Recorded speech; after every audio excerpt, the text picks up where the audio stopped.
Welcome, friends and neighbors, to the Splash Live on Civic Center TV. I'm Tyler Kieft. Thank you for joining us.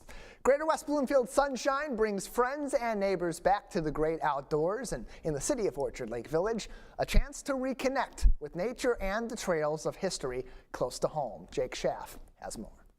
With winter in the rearview mirror, we are getting more and more beautiful, pristine days here in Greater West Bloomfield, just like this one. And as such, we are seeing more and more people out enjoying the wonderful trails right here in the community. And just recently, the Greater West Bloomfield Historical Society put together their annual spring nature walk for residents to check out native flowers coming into bloom and getting a few sounds of some animals coming back from hibernation. Spring has sprung, and it's, as evidence today. Some things that bloomed early are already past, so we didn't see those, but they were present at this location. They come up every spring, and more is to come. What I liked about the walk today is that we got to see so much of nature and so many plants that I didn't know existed, like the honey, the garlic mustard plant, and the skunk cabbage plant. How amazing is it that we have these educational and beautiful resources all throughout the Greater West Bloomfield area to help educate the community and to help immerse them in the nature that just lies right outside their door.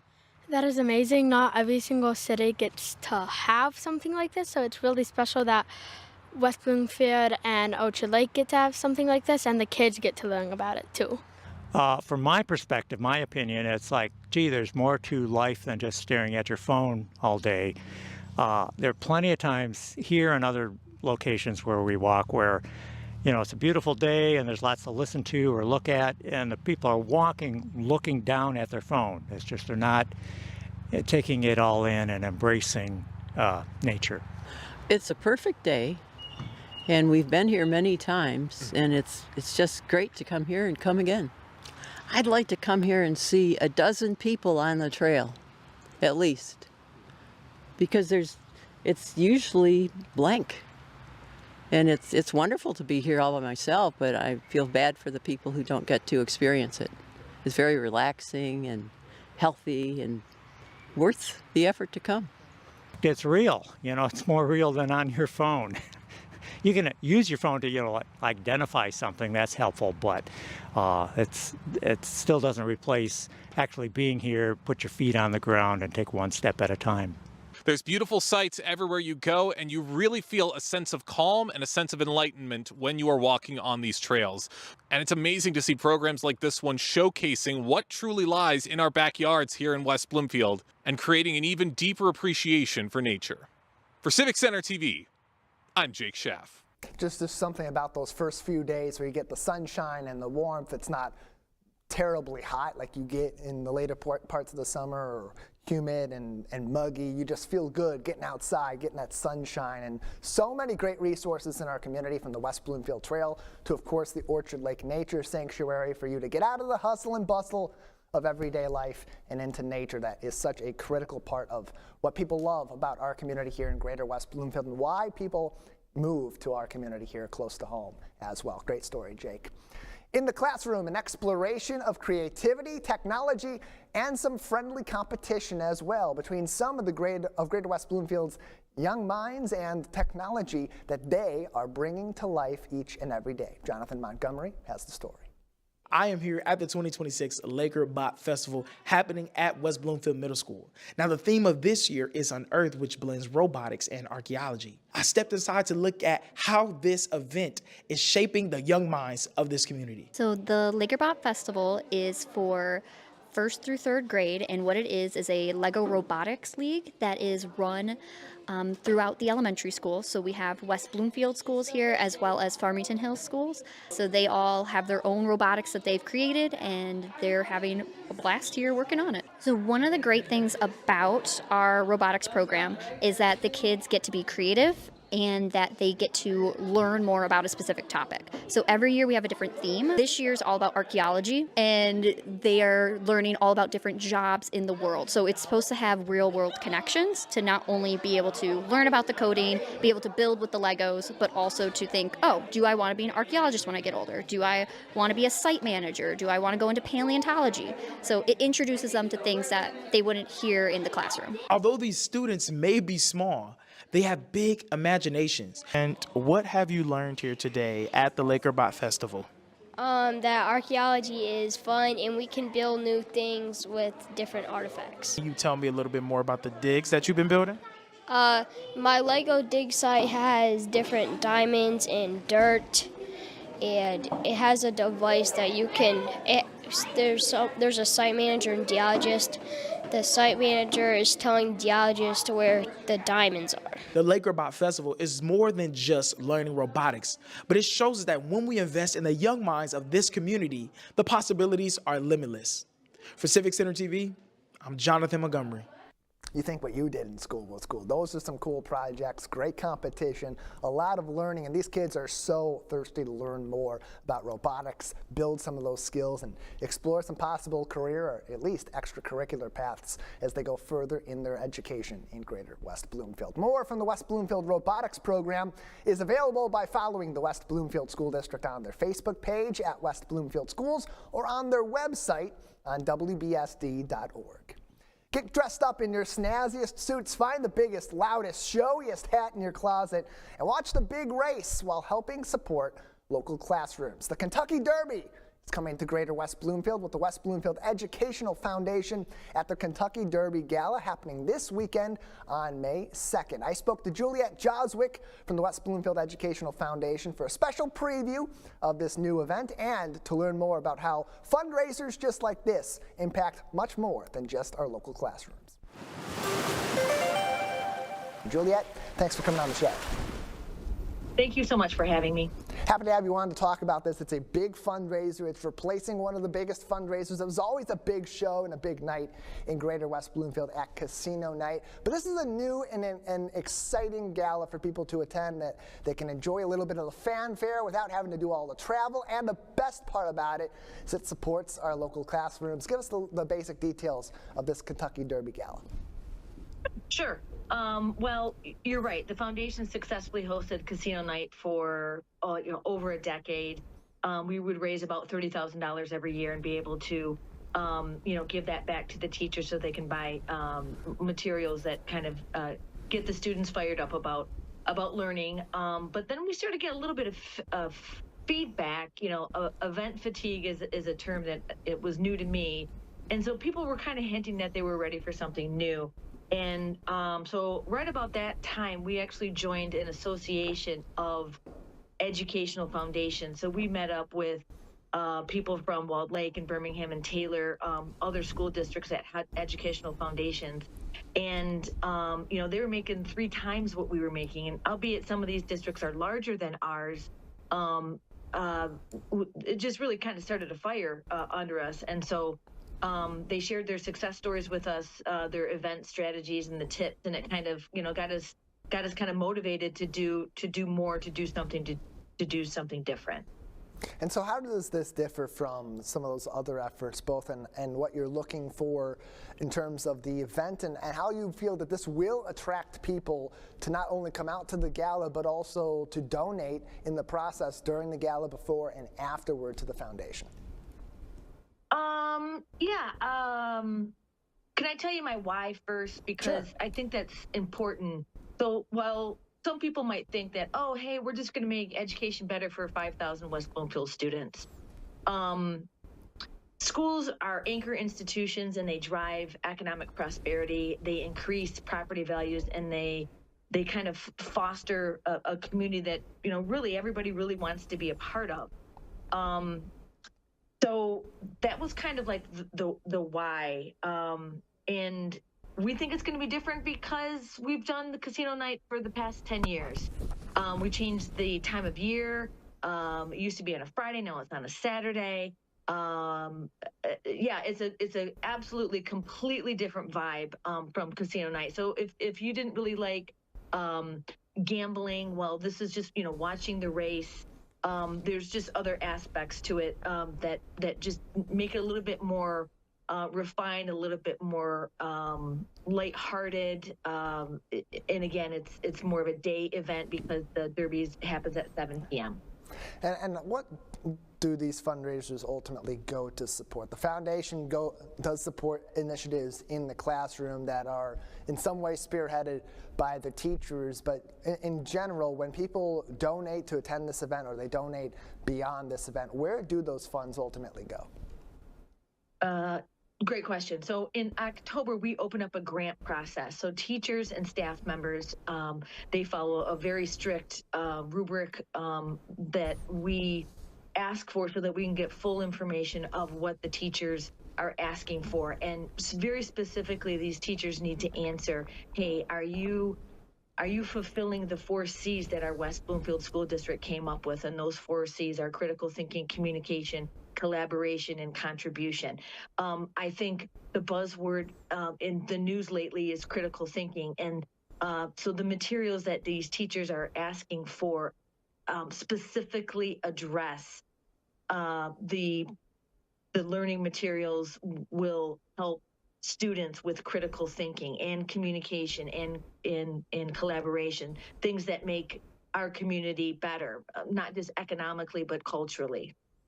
Juliet Joswick is with us from the West Bloomfield Educational Foundation. Their Kentucky Derby Gala coming up on May 2nd from 5 p.m. to 10 p.m. at Edgewood Country Club. That's a Saturday afternoon and evening. Features silent auction, 50-50 raffle, plenty of fun, and a fundraiser that supports our local classrooms and our kids in the West Bloomfield School District. Juliet, what are some of the examples of the ways that these fundraisers like the Kentucky Derby Gala and others that you hold throughout the year have ultimately gone to support our classrooms in West Bloomfield Township? Yeah, I mean, the state can only give so much funding, and there's just so much more technology and programming out there. There's some really sophisticated materials out there that help propel our students to tackle, 21st century problems. Putting in a lot of energy into developing our robotics department and STEAM-based programs is probably one of the keynotes, but also social emotional learning. We realize that as more kids are staring at screens, they're getting they're finding it difficult to kind of deal with real world problems and be face to face with people. So adjusting to life without being in front of a screen is a tremendous undertaking, and so these materials help kids develop those skills to be, productive members of society. And that's all well and good. These programs, these different devices, these different initiatives that go into the classroom, that looks great on paper. We love to hear about it, but the important part is how it impacts the students, Juliet. How have you heard from educators, from students maybe, certainly also from parents, that these programs that are being funded by the foundation or in part by the foundation have actually gone to help the kids in West Bloomfield classrooms? Yeah, it gets, there was one grant that it was phenomenal. It's a solar powered globe. So people, the students learned about geography and different countries and relationships to distances, looking at these different globes. The kids learn when they are engaged. Kids learn and retain the information when they are not bored. Kids learn when they actually have their hands on materials. So yeah, books and pencils and paper is fine, but actually having hands-on materials that show how science, technology, math, like that creates a lasting impression for the students. It propels them into, like I said, being productive members of society, but excelling at college because they have different methodologies of being able to learn. Instead of like just books and being bored to death, they're engaged, they're excited. They're truly excited, and the teachers are also excited. They have new material. It's not just the same old stuff. It's really exciting to see. I substitute teach occasionally to help the district, and I'm telling you, these kids, what I see the foundation supply for these schools, these kids truly benefit from. Julia Joswick is with us from the West Bloomfield Educational Foundation. More information on their programs, what they fund, how it goes to help the classrooms in West Bloomfield and throughout the school district can be found on WBEF.org, where you can also learn more about their Kentucky Derby Gala coming up on Saturday, May 2nd from 5 p.m. to 10 p.m. at Edgewood Country Club. Juliet, we talked so much about the educational side of this. Let's get into the fun of the Kentucky Derby Gala. Obviously, it's themed after the Derby. We want people to act like they're going to Churchill Downs, get in their snazziest outfits, be showy, be creative, have fun with it. But what will they experience at the fundraiser that will make that for such a fun night in West Bloomfield? Yeah, Tyler, we've been trying to plan our outfits, encouraging people buy those colorful dresses and those floral patterns, and the guys in their tan suits or tailored suits, seersucker suits, wearing fedoras or pork pie hats or boater hats. It develops excitement, and also shows that we can get dressed up, we can have a good time, we can really kind of express ourselves and enjoy it in a really colorful way. It just builds to the sense of community that, okay, we understand the assignment, dress to the nines, be prepared to have a great time. And how do you find that these sort of more engaging events that do kind of open people up to creativity, the fun, to engaging in something that is a bit of a tradition nationally, helps them better connect to their local school district, their educators, those families, and encourage them to get further involved with your foundation? Yeah, getting dressed up, understanding the assignment, to have a good time and dress in fun derby attire, wearing the fascinators and the hats and all that kind of stuff. That actually encourages people to have conversations. Oh, I love your dress. Oh, I love your fascinator. This is fantastic. So it starts conversations among parents and educators, and the public is absolutely welcome to come. We'd love for you to buy tickets so that we can have conversations with you might not have kids in the school district, but you benefit from having a healthy school district. So come to this event, support it. It's going to be fun. It's not like we're putting on a 5K and making people, run for 3.5 miles. This is going to be a great event. Edgewood Country Club has been recently renovated. It is a gorgeous place. The food is terrific. We're going to have a lot of different kinds of food at the buffet this year. We have a cash bar with the signature cocktails of the mint juleps and the lily oaks, and a couple of games. Obviously, watching the race. It's high excitement.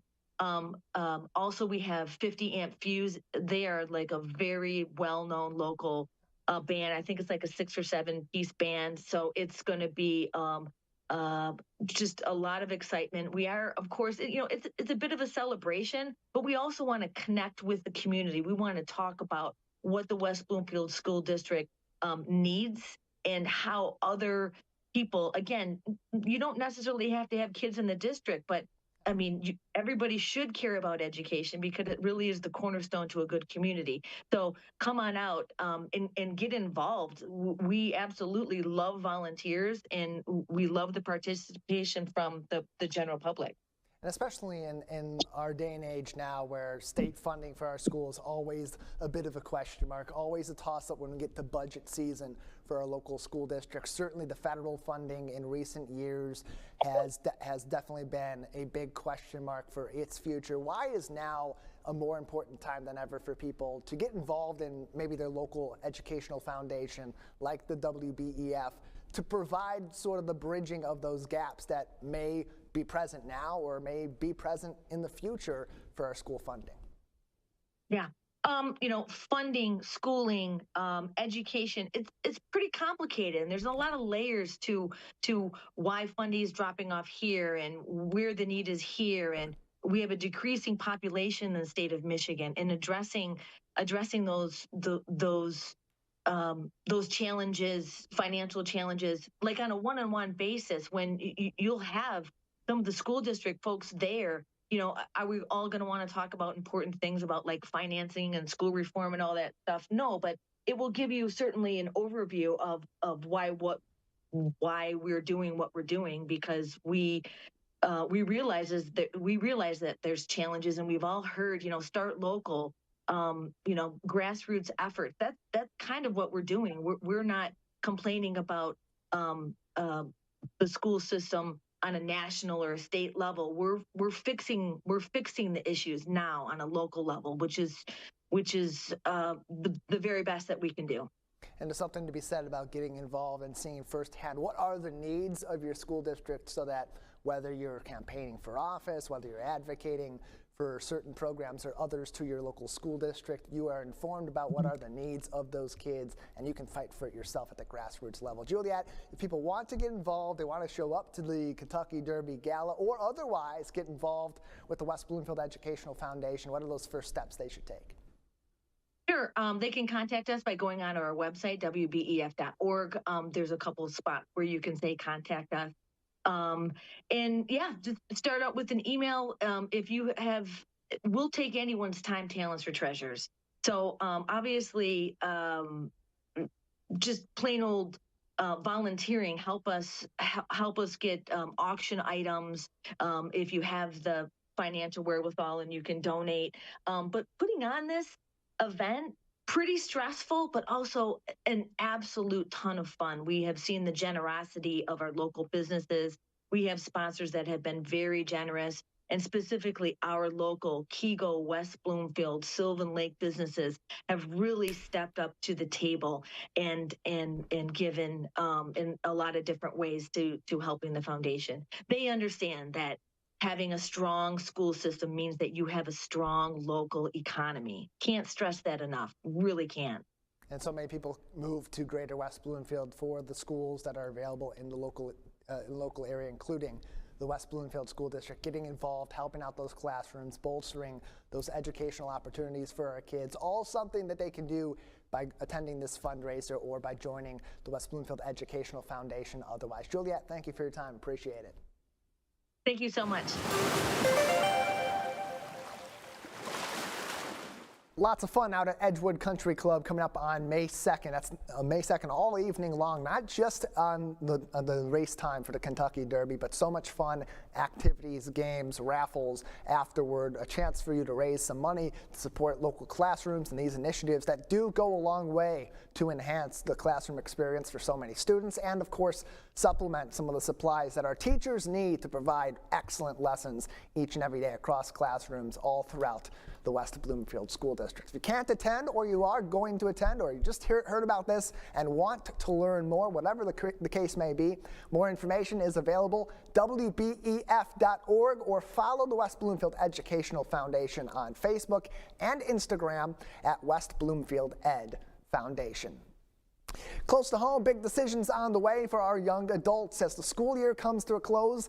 Many kids come home from college with academics now in the rearview mirror and the real world ahead of them. Find a job, find a place of your own, and battle adult life solo for the very first time. That is a lot of stress to undertake for the first time, especially as you're making a big transition in life on top of that. Joining us to help us with helping our kids manage this big transition is Carrie Krawick, a licensed marriage and family therapist with the Birmingham Maple Clinic. Carrie, thanks for coming on the show. Good morning. Thank you for having me. Happy to have you on to talk about this. It's an important topic. It's something that always needs to be addressed for our kids as they come home from college each and every year. And as our world continues to vary year in and year out, there's different stressors impacting these different graduating classes of kids. This year, so many coming into play. But let's just start with the basics. As kids are graduating college in the weeks ahead and are coming home after graduating, or maybe looking for that first job and haven't found it yet, what are some of the common issues that we see kids in this transition having as they emerge into adulthood? Sure. Well, these kids had their whole life comparison culture, the social media comparison culture. So one of the things they're always contending with is looking at what they see as everybody else's highlight reel, and then comparing where they're at with where they imagine they're supposed to be. And like I said, these kids have really been plagued with this their whole educational career, but it's still at play now. And so much of the support system that helps them cope with this comes from parents. But the problem with that is our parents, when they graduated school or when they were entering the job market or the last time they were looking for and applying for jobs, they were in a very different world under very different circumstances than these kids. So for parents at home that are that first line of support and defense for kids in this stressful environment, what's your advice for them on helping their kids navigate the current job market, albeit with their knowledge of what may be a past job market?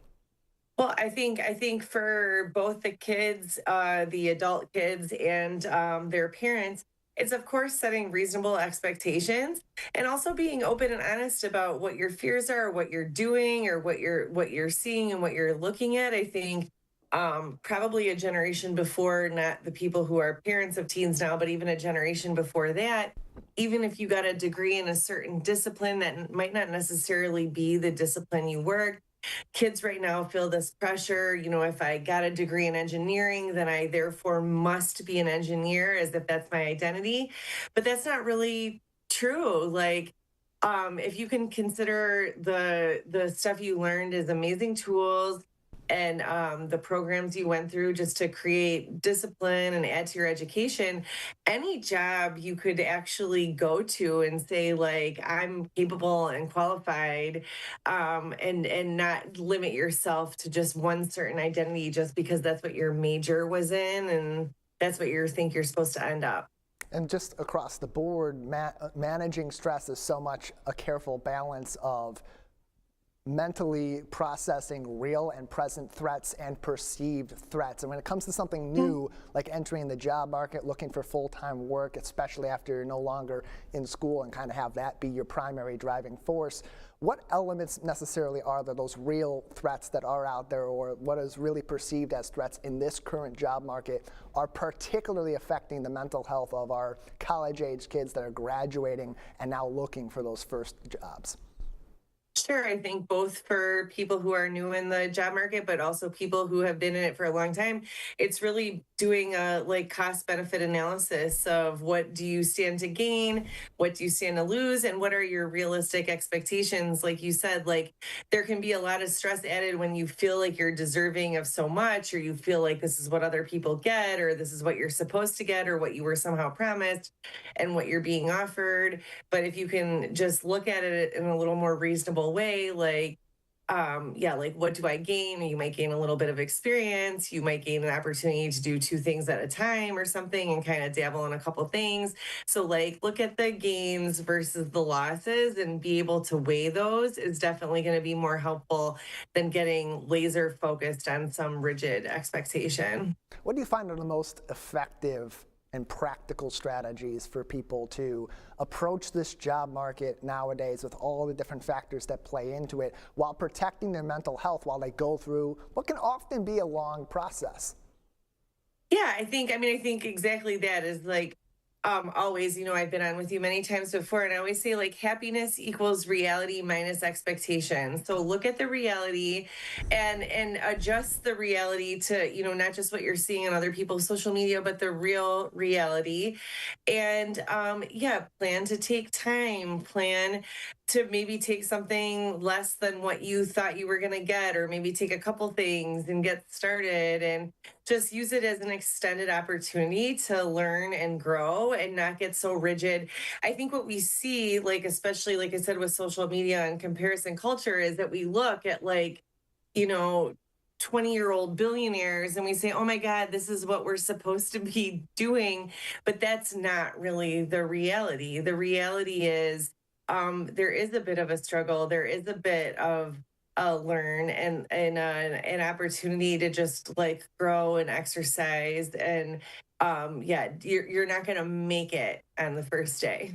There's so much variety too in that job hunt. You mentioned reality minus expectations. What strategies should individuals apply knowing their specific career path, knowing the intricacies of what may go into getting a career that they're aiming for and the direction they're aiming for, to set those realistic expectations? Because the reality is we all want to reach for the stars, especially when we're coming out of college and we have that sudden burst of motivation, but sometimes that doesn't align with the reality in front of us. Sure. So I think it's like definitely like we said, it's like modifying your own expectations. I mean, but balancing them. So I think we have like a culture that's one part entitled and one part easily disappointed, and it's like right that really the best place for you is going to be somewhere in the middle, and that even a dream job is going to be imperfect in some kind of ways. And so to like just know, like I always like say that there's like a balance or just like a grand neutrality to things. Like everything good also comes with something bad. So like you might get a dream job, but you might also work 80 hours a week, or might not get a dream job, but maybe you'll get the flexibility to try some other things. And so often the good with the bad comes, and it's very balanced. And just to be able to find that balance and recognize that nothing is going to be all good or all bad.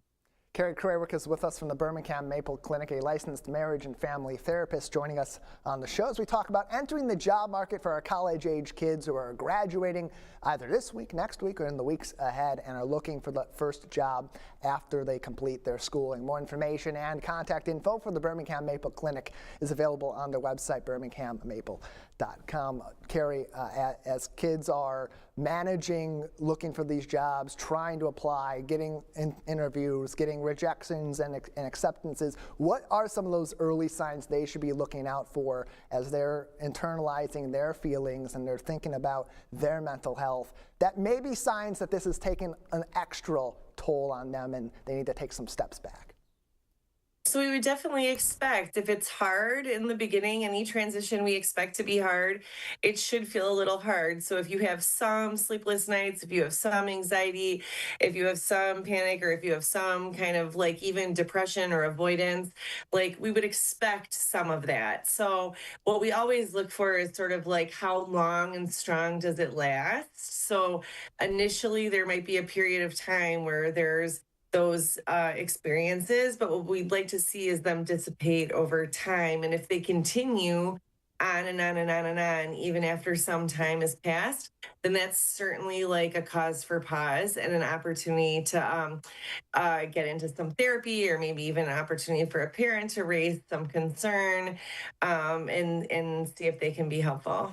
And the reality of this situation that's so much different than many other areas in life is so much of the result you get in the job search is surrounded by rejection. So what's your advice for these individuals as they experience, in some cases, a lot of rejection in the job search to maintain motivation and a positive outlook for the future when things can kind of look a little bleak when you get no after no after no? Sure. So certainly, I mean, I think back to that reality minus expectations, anticipate some rejection, but look at it with a positive attitude. I love the acronym for FAIL, first attempt in learning. So like at any point you get a rejection, you probably learned something along the way. So like think about it as honing your skill, honing your craft. Even the craft of interviewing, that at each interview and at each cover letter or each time you send your resume out, you should have learned something. And each one of those steps will be something that takes you on to the next level. And lastly, Carrie, when should an individual consider seeking professional help as they're going through this transition, going through this major search that hopefully doesn't happen too often in life, but is so important? When should they seek that professional help to help guide them along if this is becoming too much? Sure. So I think, like we said before, is really how long and strong the feelings last. I mean, always, if you're feeling so hopeless and helpless that you're feeling suicidal or that life is pointless or something, I mean, that would definitely be a concern, and to reach out to someone to get help, to call 911, go to an emergency room. But if you are feeling like avoidant, panicked, kind of just stuck in a place where you can't even make the next step, certainly having someone who can help you structure your time, help you just create some daily routines, those things would always be so beneficial. If you're avoiding like your social interactions, avoiding peers, I mean, that would be another sign that like things are in a bad place. And certainly a therapist could be helpful in overcoming those obstacles. We want to have, like, of course, you're joining the work world, but you want to have a balance between your work life, your just like your health, your sleep, your eating, your, physical activity, and then also your social life. So all of those should be fairly balanced. Balancing the necessities of life that you need, a job, bringing in money to pay your bills, find a place to live, all that, a big transition. And then what's often information overload as you're going through, in some cases, a very rigorous job search. Great advice, Carrie. Thank you for joining us. Thank you for having me. More information and contact info for Carrie and the team at the Birmingham Maple Clinic can be found on their website, birminghammaple.com. We appreciate her joining us, as always, for some sage advice. The West Bloomfield Library is home to the best van in the land, and with it, they're taking their show on the road to bring education, literacy, and their award-winning services close to home in your area of our community. I had the chance to learn about Fran the Library Van with Victoria Edwards from the West Bloomfield Township Public Library recently right here on the Splash Live. Victoria, thanks for coming on the show. Hi, thanks for having me. Glad to have you on as we talk about this new program with West Bloomfield Library that's taking them on the road, all those services, those books, those programs, the resources that people seek from the two branches. Now it may be coming a little bit closer to them. Tell us a little bit about how this van will only expand the library's reach in Greater West Bloomfield. Yeah, so we've been for a few years now really ramping up our presence beyond the library's building.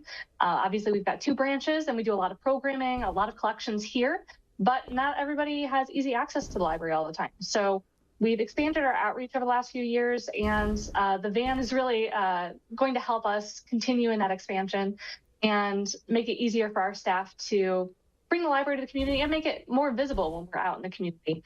So Fran, as we're calling her, is our new outreach van, and we're really excited to be able to have a vehicle that we can more easily take more library materials out into the community with. And Victoria, I don't want to call you out on this. You said that we're calling her Fran the van, but it's not the library that named it. It was the people in the community. How exciting was that to get that level of involvement and quite a lot of debate too about what this van should be named. Yes, it was really fun to be part of this campaign. So we had staff members first submit ideas for names for the van. We had, among staff members, actually submitted like 40 plus names. We had to narrow that list down because there were just too many options to choose from. And there were a lot of really good options from that list. So it was a really difficult task for me. But we narrowed the list down to about 5 names and had our community select from those 5 names and pick what their favorites were. It was a pretty tight contest between Fran and we also had Van Gogh was a very popular name. And ultimately, Fran was the winner. We're calling her Fran the Library Van. And it's short for Fueling Reading Across Neighborhoods. So that's Fran's little introduction, but she's got her own personality, and she's really coming into herself over the last couple of weeks. So we're excited for the community to get to know her a little better. You can see Fran, the library van, on your screen if you're watching us on civiccentertv.com. If not, come back around later on or visit the library's Facebook page at West Bloom LIB to see even more about Fran, the library van. Victoria, what sort of services can people expect to be mobile throughout our community with Fran, the library van? Yeah, so Fran is going to be used to enable us to be more efficient with some of our existing library services. So right now, our home delivery service, we do deliver library materials that we bring to senior living facilities, and we'll bring our programming and library materials to the schools at times as well. So you'll be able to see when the library is present at some of those off-site locations and some of our community partners. We also are going to be getting ready for summer. So we have a lot of off-site programs that we've been doing these last few summers at different parks and really all across the community. So Fran is going to have a presence at those off-site events. Her first outing is going to be at a pop-up at Bloomer Park on May 19th. Her first official outing. She's had a couple soft outings here and there, but take her first in. And then we're going to have Fran available also. The biggest thing is summer reading kickoff.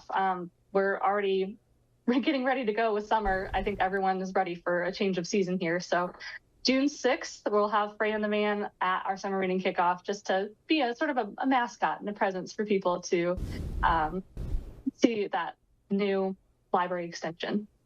And we know, Victoria, that the library has been brainstorming and enacting different methods over the recent years to leverage technology for greater engagement and greater reach of library services across the community. Where did the idea for this van come from?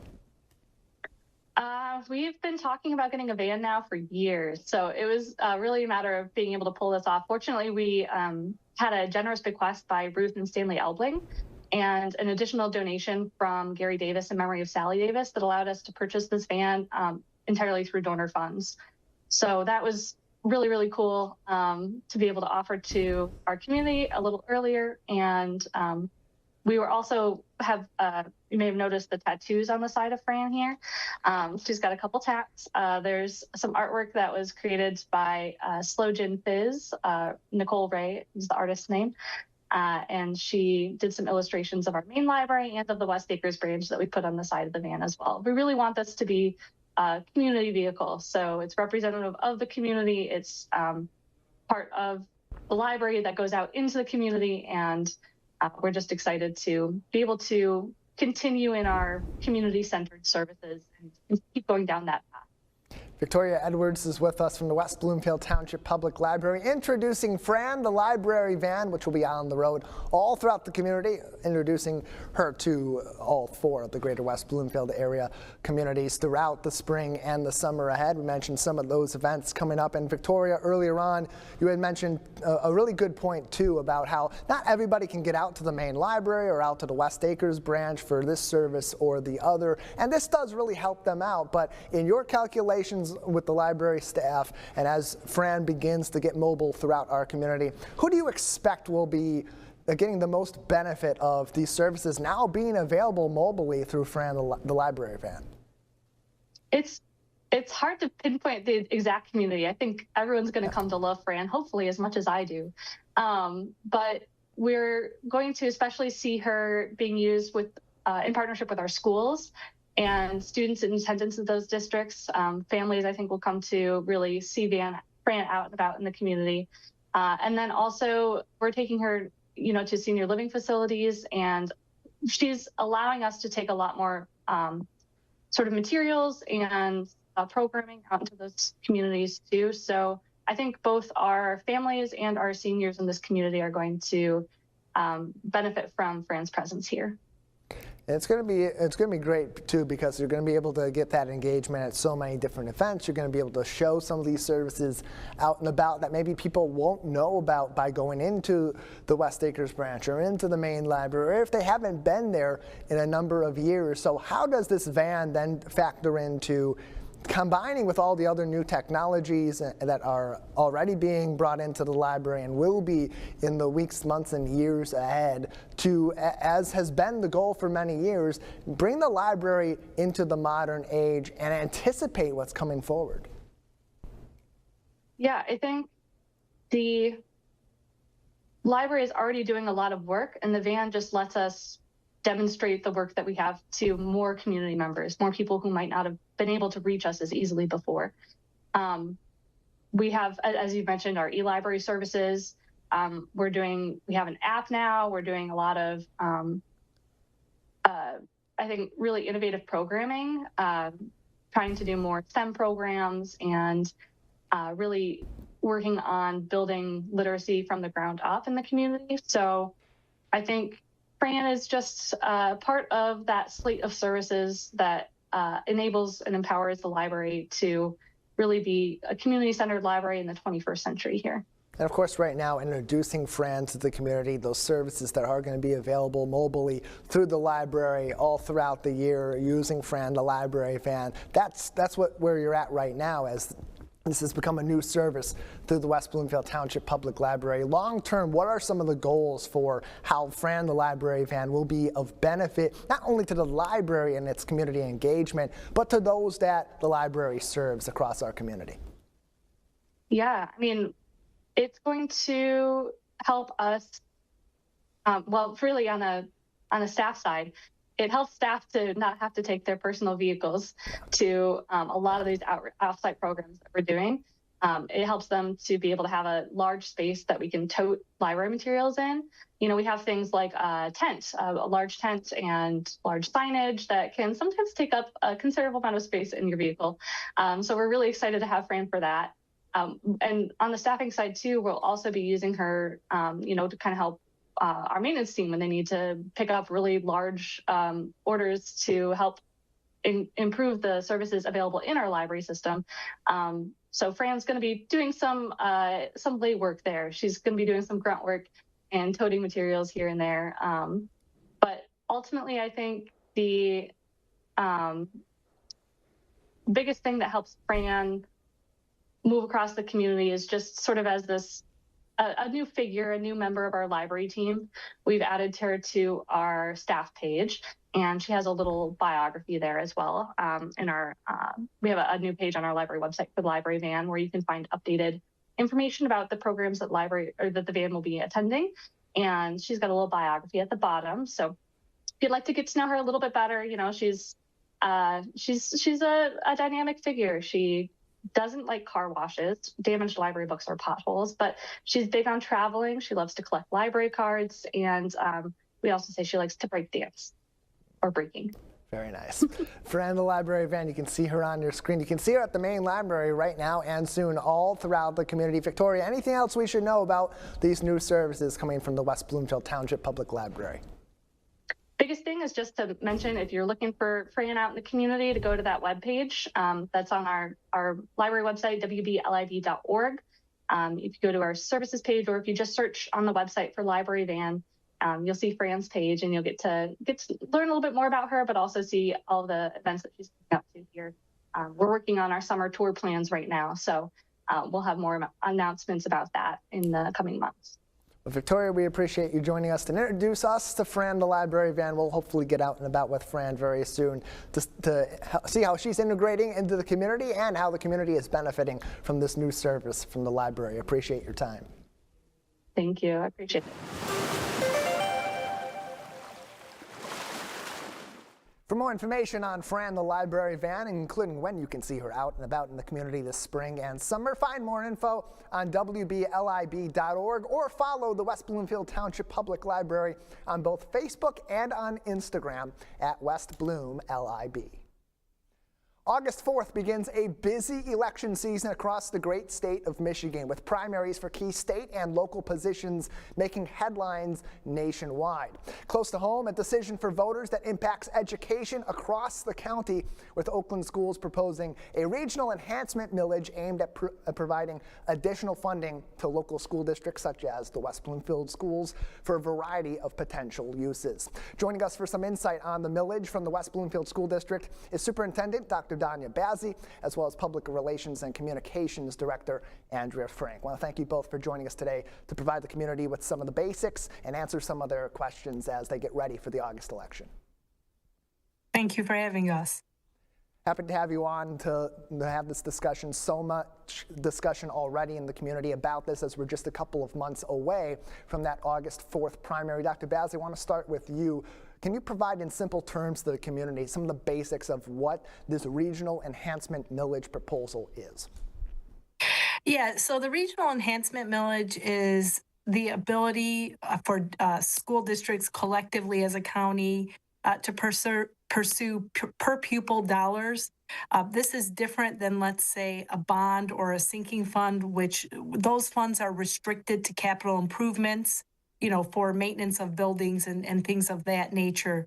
This is very unique in that it allows these funds will be collected and dispersed directly to local school districts that can be used by each school district by their governing board. So there's less restrictions on how these funds can be used, and that's what makes it a wonderful thing. To be clear, enhancement millage, although new to Oakland County, exists in many other counties. For example, Macomb and Wayne ISDs have regional enhancement millages that they've had for quite some time now. So these 44% of students in Michigan are supported by a regional enhancement millage.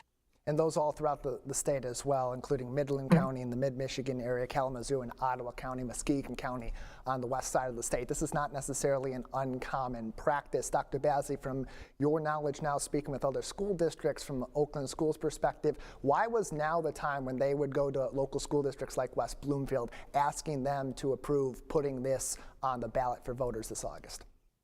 You know, I think collectively as a county, we felt as educational leaders that now was the right time to support our students. Obviously, looking at finances and what's taking place at the federal and the state level, those things impact local school districts. And so public schools have to be creative. And they really have to be student-centered and staff-centered and look for outside means to be able to support our students in the classroom and to support our staff so that we're able to retain highly qualified staff and be competitive with neighboring districts like Wayne and Macomb. So I think we waited, understanding that this was a difficult ask, but considering what's taking place, you know, like I said, at the federal and the state level as it relates to public education funding, we believe that now was the best time.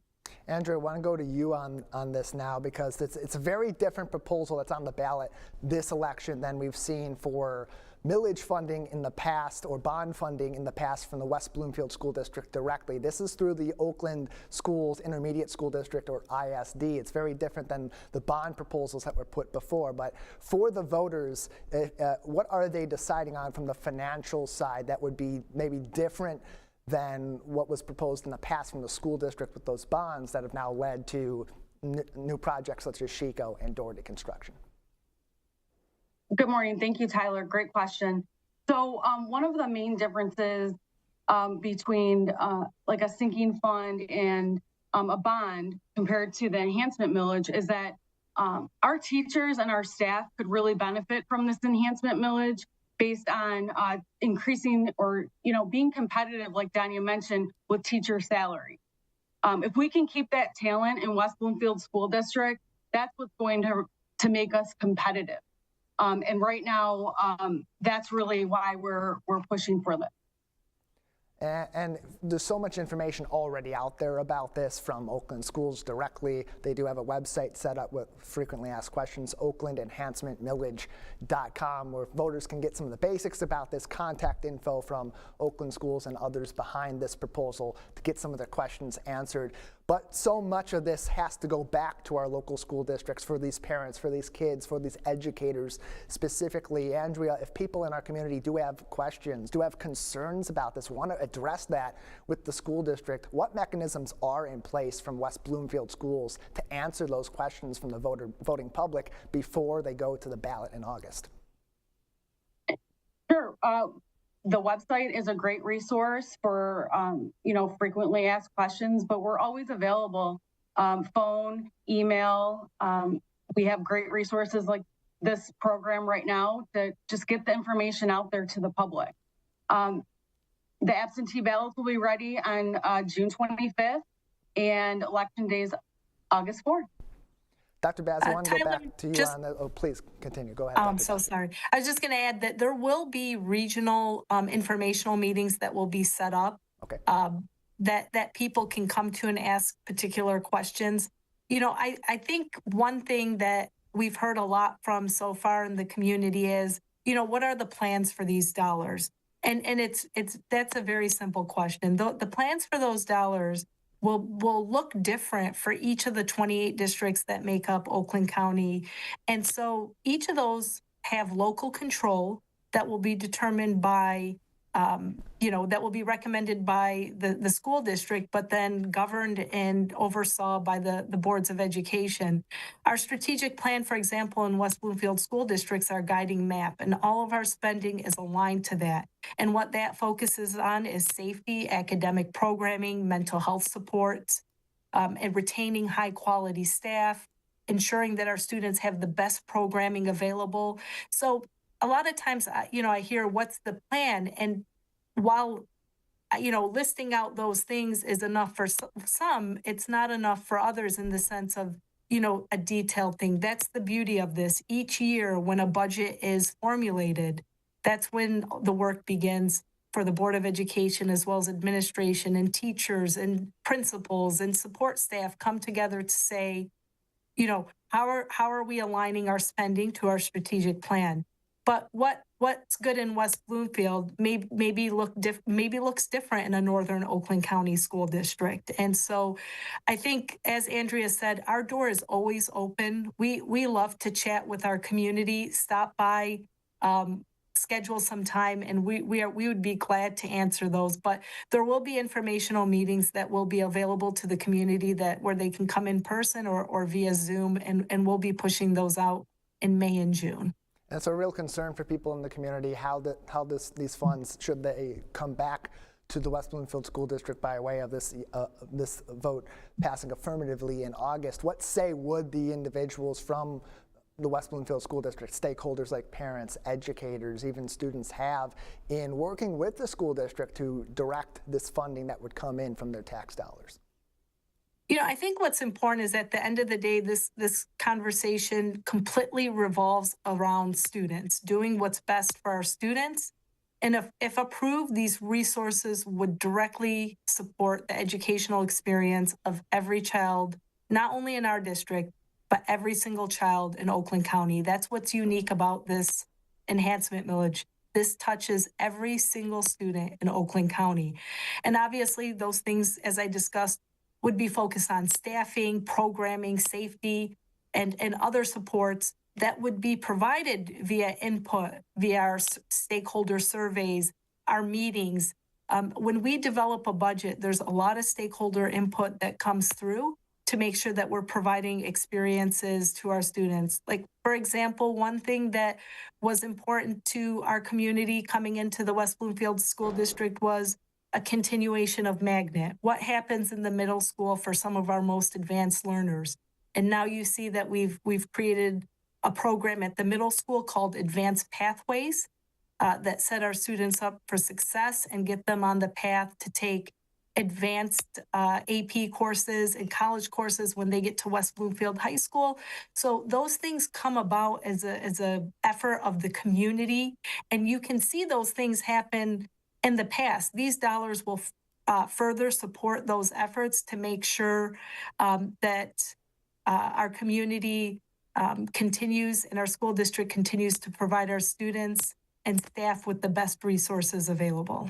There's a budget in place, the school district working on that budget all throughout the year, as do others in Oakland County and all throughout the state of Michigan. But the voters ultimately going to have the decision on this on August 4th, Tuesday election for the primaries. This will be on the ballot throughout Oakland County. For more of the basic information, frequently asked questions, contact info, that's available on oaklandenhancementmillage.com, or you can contact the West Bloomfield School District and find that contact info on wbsd.org. Andrea Frank and Dr. Danya Bazzi join us from the West Bloomfield School District as we discuss this. Dr. Bazzi, I want to go back to you as we are getting a little bit short on time. So much of the conversation that always revolves around any millage proposal or any bond proposal is continued efforts for fiscal responsibility. What steps does the West Bloomfield School District take, given the budget that they have in place for 1 year, the plans they have for budgets in the other, possibilities of additional funding coming through millages, and concerns of the public, to make sure that every dollar that's coming into the school district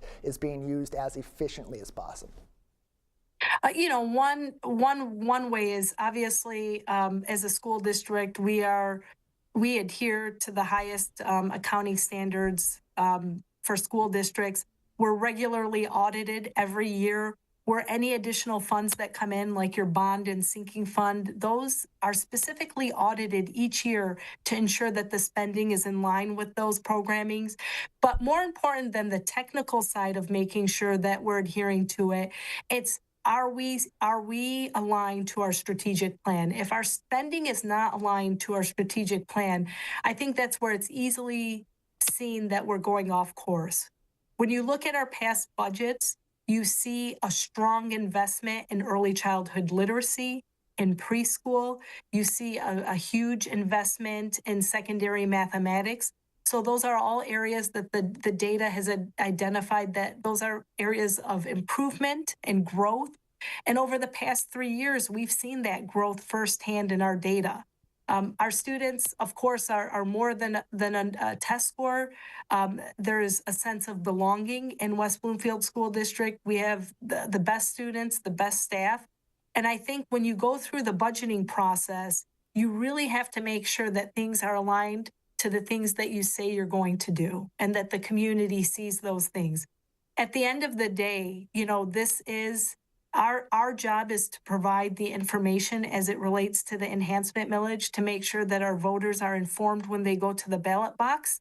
And we're going to continue to do that through August 4th.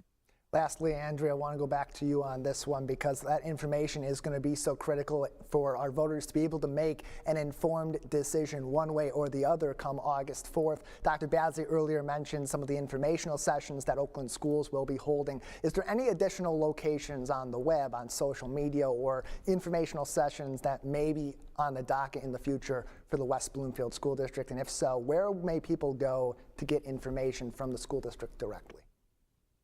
So on our website, under About Us, and then there's an enhancement millage page, we will be posting any informational face-to-face sessions. And then we can also have some online as well for those that can't make it face-to-face. We were discussing a webinar type seminar. All that information going to be very, very important as the voters ultimately will make the decision. It is in the hands of you at home come August 4th, one way or the other. Information is available, and you should be asking those questions as we get closer to that election. Andrea, Dr. Bazzi, thank you both for joining us today. Thank you. Take care. That's the perspective. Appreciate it. That's the perspective from the West Bloomfield School District. Now it is in your hands. More information, a frequently asked questions page, contact information, and a tax calculator, everything you may need to know about the Oakland Schools Regional Enhancement Millage directly from Oakland Schools. That is on oaklandenhancementmillage.com. That's our show. I want to remind you that television that's close to home is always available online on civiccentertv.com and also on our social media where you can find each individual segment, some short clips, and of course find our live shows each and every day throughout the week. Big thank you to our crew for making the magic happen today behind the scenes. Jake Schaff in the field, Jonathan Montgomery as well, along with Calvin Brown at Master Control. And here's to you for being part of today's adventure along with us as well. For our entire team, I'm Tyler Kieft, live, local, social. We thank you for joining us once again.